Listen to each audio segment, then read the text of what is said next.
বান্দরবন থেকে নীলগিরি যাওয়ার পথে রোড ভর্তি মেঘ। মেঘ দেখে মনটাই ভালো হয়ে গেছে। সকালবেলা এত সুন্দর আবহাওয়া, সেই সাথে মেঘ। আমার গ্লাভস, হেলমেট সব ভিজে যাচ্ছে।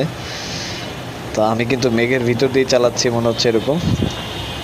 আলহামদুলিল্লাহ, আল্লাহ তাআলার সৃষ্টি যে এত সুন্দর, আসলে ঘুরতে না বেরোলে আসলে কেউ বুঝবেন না যে আসলে আল্লাহ তাআলার সৃষ্টি এত সুন্দর।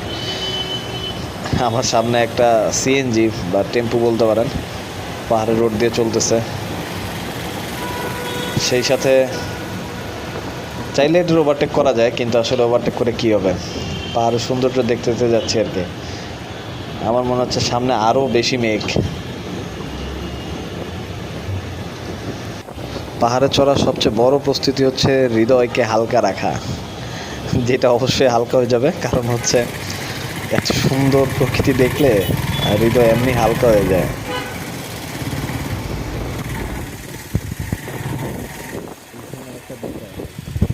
সেটা হচ্ছে প্রকৃতি যে এত ভয়ঙ্কর সুন্দর হইতে পারে, মানে এরকম সিচুয়েশনে না পড়লে কেউ বুঝবে না যে প্রকৃতি কতটা ভয়ঙ্কর সুন্দর। আল্লাহ তাআলার প্রত্যেকটা সৃষ্টি সুন্দর। তবে দেখতে দেখতে সিএনজিটা হারাই গেল মেঘের ভিতরে। আমিও যাচ্ছি এখন।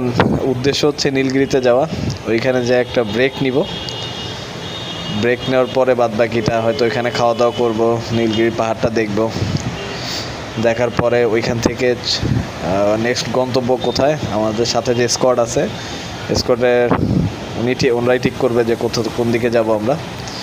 তো আমি কিন্তু খুব এনজয় করতেছি আর কি এই মেঘের মধ্যে পাহাড়টা।